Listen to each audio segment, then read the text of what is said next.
Everyone actually truly has in life exactly what they deserve. And I like to believe that we're all starting at the same place. Whether you start rich or start poor, it doesn't matter. You're all individuals which are born on earth, and you all start running towards the top. And the faster you run, the stronger the air resistance becomes. Like a car. A car can only go so fast because the air resistance gets too strong. And depending on your power and your ability to handle stress and handle problems and decipher the truth and change your mentality to allow you to be capable and survive in a world full of conniving liars and thieves. As you go forward, most people, the pressure gets too much and they just stop where they are. And that's where they're going to exist. And some people exist at the very bottom because the pressure is too much to even have a basic job. And some people are stuck in the middle because they can have a job and they can be a manager, but the pressure's too much to start a company. And some people get up here and they're well known and they're famous and they have some money and they're in movies, but the pressure's too much to find out the truth and look into the abyss. And some people are just too strong for their own good and they keep pushing and pushing and pushing and pushing. And then perhaps they get to a point where the air pressure is so hard, even though they're one of the strongest people on the planet, even though they moved the entire world and shifted the Overton window, there's still so much pressure coming back at them. And they're just one fucking man that is too much even for them. And that's enough. And they have to stop. So maybe where we end up isn't even really up to us almost. We're all trying, and it just depends where the weight gets too much to bear. And now I'm at a point where the weight is so heavy. I mean, have I stopped moving forward? I don't know. But I've stopped saying everything I know. I used to say everything I knew in my brain. When I started this journey, I was saying everything I knew. And now I say 30% of what I know. But I'm telling more than I did back then. If I tell 100%, well, then the game's over, right? You think, oh, well, I'll tell 100% and the whole world will crumble and change. But I've learned that everyone's just a eunuch and the algo's got them all under control. If I told everything I know on this podcast, it would be viral for 2 days and then no one would do anything. And then they'd say, here, IRS, and I'd die in a plane crash. And the world continues as normal. Nobody does shit. They're going to sit there and go, even if they believe 100%. So they go, wow, that's crazy. Have you seen that? Wow. Video games, I guess that's how it goes. Everyone's awake and aware to what's really going on. Everyone's awake and aware to how the government is corrupted. Everyone understands their money's being stolen. Everyone understands they've been lied to for every single war. Everybody knows their taxes are a scam. Everybody knows everything, but nothing happens. So we have people who understand the whole world's fucked up, and instead of doing something about it, instead of improving their own life, instead of going out there and doing something good, they're sitting online typing about. And they think they're smart now and they've worked it all out. Do you know what all of these people who know the truth about everything still do? Work and pay taxes. I'm sick of those news. You know what? COVID was a scam and the elections are rigged. Here, IRS. Do you think you're a freedom fighter? If everybody is aware that the world is a scam, why is the world not on fire? Everybody is being subdued by these algorithms. Everybody is a digital eunuch.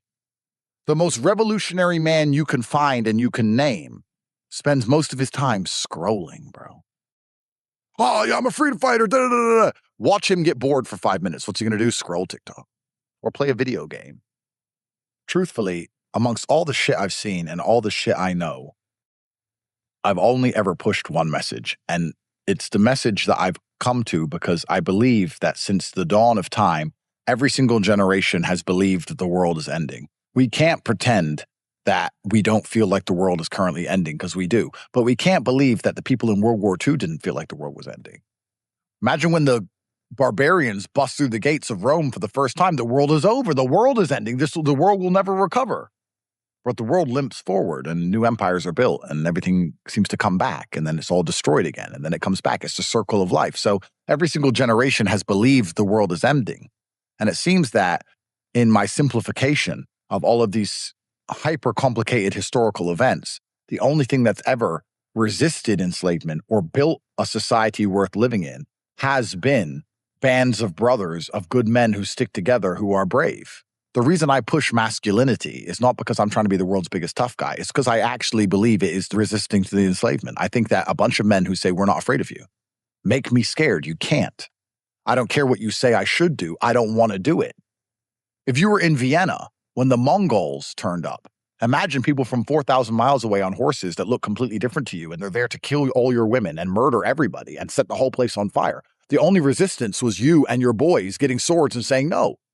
And the reason we're in the trouble we're in today is because this is the first generation in history where there's no warriors. There's the enemy. Get our guys together. Let's go fight them. Now I can't find anybody to fight. I'm standing at the front saying, let's go, guys. And they're saying, you're a sellout. Well, what are you doing? Why aren't you up here? What are you telling the world? What help are you giving? Who are you waking up? What are you doing? Nothing. I can't find any soldiers. I can find the odd guy here and there. Where's the mass resistance? So when I'm trying to preach masculinity and saying to guys, look, go to the gym, get strong, don't be afraid, resist the slave mind. I'm trying to say all these things, trying to inspire some support. Masculinity is the answer to the trouble we are in. And if it's not, and I'm wrong, then please somebody else give me a theory, because I can't think of anything else. By the time AI gets absolute complete control, unless we get some balls back, well, then it's over, isn't it? I don't think it's too hard to imagine in 100 years, most people walking around with a Neuralink and they're not allowed, they're not capable of thinking what I think. It's literally physically impossible. And we're not far from that world. Most people on the planet don't have any comprehension of exactly how evil and how conniving and how intelligent the people who are running this show are. They make you give them half your money that you worked for, and they publicly waste it in front of your face, and you still give it to them. You're calling them dumb? They tell you where you can and can't live. You buy a house and you try and put up a shed. They come in and say, no, zoning laws. I bought this house. Ain't really yours. Property taxes, please. So what happens if I don't pay my taxes? We take it. Everyone's a slave to these people. You think they're dumb? And everyone's sitting around at home going, the leaders of the world are stupid. Look at him. He's an idiot. He runs your life. You know, I grew up with nothing. I grew up in Gary, Indiana, which is a shithole. And then I moved to Luton, England, which is a shithole. I lived with my mom by herself, and I grew up amongst crime. And my friends were murdered, and a guy tried to kill me when I was 21. That's why this finger was nearly cut off by a knife, and it's sewed back on. And I became a fighter, and I've been through all this shit. And I imagined if I just get out of the ghetto that the world's a better place. But the world at the top is exactly the same as the world at the bottom. If you're in the middle, you live in this comfortable dream where the law is real and the police want to help people. And if there's a fire, I call the fireman. And if I'm sick, I go to the doctor. Doop, doop, doop. But if you're on either end of the extreme, if you're at the bottom, you understand how conniving and underhanded and sneaky, dangerous the world really is. And when you get to the top, it's exactly the same. Countries and politics are the same as drug gangs and street corners, bro. I think that how they convince someone in the middle to continue to be a good slave in the middle is different than how they convince someone at the top to continue to be a good slave at the top. But to a degree, it's all divide and conquer.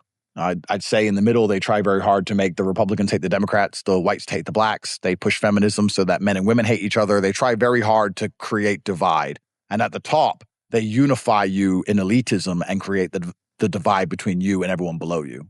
Come stay over here. They're all peasants. This is the thing that people don't understand. If a Saudi billionaire parks his yacht next to an Israeli billionaire, there's no problem with Palestine. There's platitudes on the TV. But when they all meet, it's fine. And when a black billionaire meets a white billionaire, there's no racism. There's no genuine beef between these people at the top.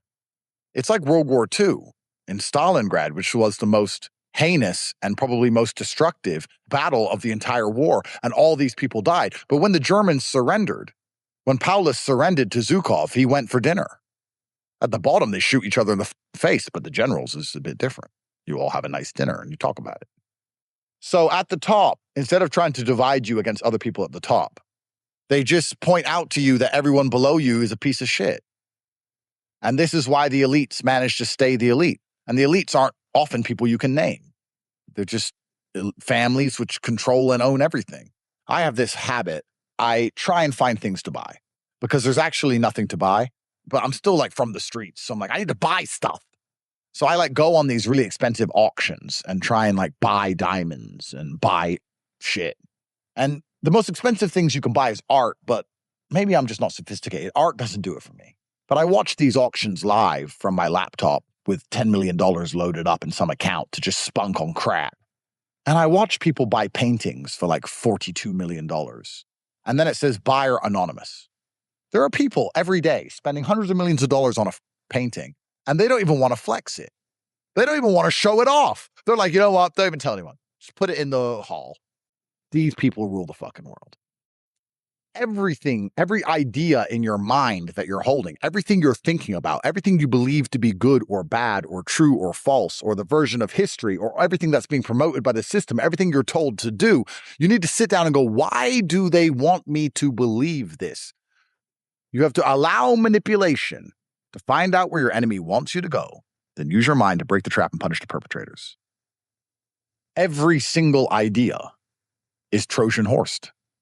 Every single idea has poison inside of it. Every single idea is an apple, and the seeds inside have been replaced by the matrix to be poisonous. The matrix is feeding an algorithm to some young man, convincing him to never get married because they've done the analysis on that man, and they've concluded that if he isn't going to get married, he isn't going to have kids, and that's what they want. They don't tell me to not get married because they know that I will just have kids with anyone anyway. I don't need your fucking stupid piece of paper. I can find a beautiful young lady and say, I'll take care of you, give me a kid, and I'll have children. So my algorithm's trying to convince me to get married. Why? So that they can pressure my wife, send her letters in the middle of the night that convince her to spy on me or leave me. Get someone near me who's weak psychologically that they can lean on because they can't lean on me. Or get someone near me who will take half my money. It's how you hire lawyers. It's how you hire PR teams. It's how you hire security. So for me, my algo is get married, Andrew, get married. Another man's algo is don't get married, don't get married, don't get married. Everything is Trojan horsed. They take something beautiful like marriage and they find a way to put poison in the middle of it. It's all poisonous. The real question is, why are you reading what you're reading? Why are they trying to convince you to not get married? That's the question. Everything you see is a psyop, or you wouldn't see it. It's like inverse Kramer. Kramer is the man who stands on the TV and tells you what stocks to buy. And he's always fucking wrong. And if you do the absolute opposite of what he says, you make more money than if you do as he says. I'm not saying do the opposite of everything you see, but I'm saying that you can understand the direction they're trying to push you in. So perhaps you should sit and go, okay, they want me to do this. Why do they want me to do this? Because I don't want to fall into any traps. If you do not allow your enemy to attempt to manipulate you, you're going to end up where they want you to be on accident. If I'm your enemy and I say to you, hey, I want you to go over there, you can say, no, I won't go over there. But if I'm your enemy and you don't talk to me and you just decide to walk around, you're going to end up exactly where the fuck I want you to be. Don't stop looking. You need to pay a lot of attention, in fact. What do they want from me with all this shit? And what are they trying to convince me to do? You know when you watch a movie and like the bad guy just laughs before he dies? Even love is corrupted, bro. It's all a fucking show. If you're in the middle and you're ignorant enough to not understand any of this, maybe you can have some semblance and you can think that, you know, you've got it all worked out. Maybe ignorance is bliss, but you get to a point at the top where you just laugh. You're either going to laugh or you're going to cry. You know, it's like you get to a point like, am I paranoid? Have I lost my mind? I don't believe anything anymore. I can't argue with my own girlfriend without saying, who sent you that idea? Where did this come from? And I guess my hardest battle now isn't even staying alive. I can only scare you with something for so long. If people came in here with guns and waved it in your face, you'd be scared. But if you were held hostage for 4 months, by the 4th month, they waved the gun around, you'd be like, oh, fuck off. Just shoot me then. My hardest battle left is staying sane. Maybe there is no big government conspiracy. But I don't want to ever get to the stage where I start sitting here going, maybe Epstein killed himself. I'm not a dumbass. So I got to find the balance.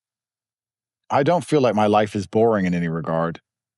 I don't feel like I've peaked and I'm now living this bored, mundane life. I think boredom is what's so dangerous and destructive. If you sit at home and think, I'm never going to feel that high again.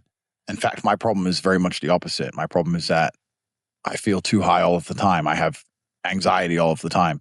I quit drinking 4 years ago, and everyone thinks I quit drinking because of Islam, but they don't understand that I quit drinking because you drink when you want action. And my life has so much action in the negative that I don't want action in the positive. Me getting out of the car and making it into a building with nothing bad happening to me, I feel adrenaline. I lost my fight. because I had so much adrenaline. I had like an adrenaline dump after the second round. I said to my coach, I feel weird. I have like some adrenaline dump. I don't know. I wanted to fight too much. After the second round, I stopped punching. I have so much adrenaline, so much anxiety that I can't think of a more blissful feeling than boredom. I would love to be bored. I would love to have gone to the moon and come back and be like, oh, life's boring now. My dream day is a day where I just sit and nothing goes wrong and nothing happens and no one messages me and no one says anything to me and I'm just left bored. Because I'm at the point where I can't go to a restaurant without being nervous as the car pulls up. I can't go to a club without an international incident. I can't go into a restaurant without worrying about getting fucking shot. I can't check my emails without expecting a problem. I can't land in a country without expecting an arrest. And then when I go to jail, I'm like, well, I hope they don't kill me in this cell. Well, I have a responsibility to stay alive primarily for the people who need me. I think that's the reason they're trying to convince young men so heavily to not have kids, because when you have kids, you are prepared to defend your society and your home and your street and your town and your country to a different level than when you don't. America's done. I'm out of here. But when you have kids, you're like, my kids are in school, my kids have friends, this is the house they grew up in, this is my ancestral land, and I want my children to raise their children in this house. Kids are everything. What is cars? What are movies? What are podcasts? What are jets? Children are your future. They're our point on this planet. As biological organisms, our primary objective is to reproduce before we're gone. Kids are everything. So I can't die because my kids need me. Which is why they don't want men to have kids. They want you to stay childless and smoke weed and play video games and watch and believe the algorithm you read. So it doesn't matter what you know if you're not going to take action. It doesn't matter what you know as true and false because you're not going to act on either one. So who gives a what you know? You're a nobody. So children are the primary reason. And the second reason is because I've been blessed with mental fortitude. 99% of people who complain about how I handle my situation, if they had been through what I've been through, would have killed themselves. I'm too stubborn to kill myself. I'd rather kill them. And between the mentality that I've adopted that it's not actually my job here on earth to be content or happy, as I've talked about many times before, a man's job is not to be happy. People say, how do you get happy as a man? And I say, you're not supposed to be happy. You're supposed to be useful and capable and get things done. Perhaps my usefulness and capability is being used for what God put me here for. And I'm doing it and I suffer to do it, but that's life. I'm really not concerned with how I feel too much. I just want to stay capable.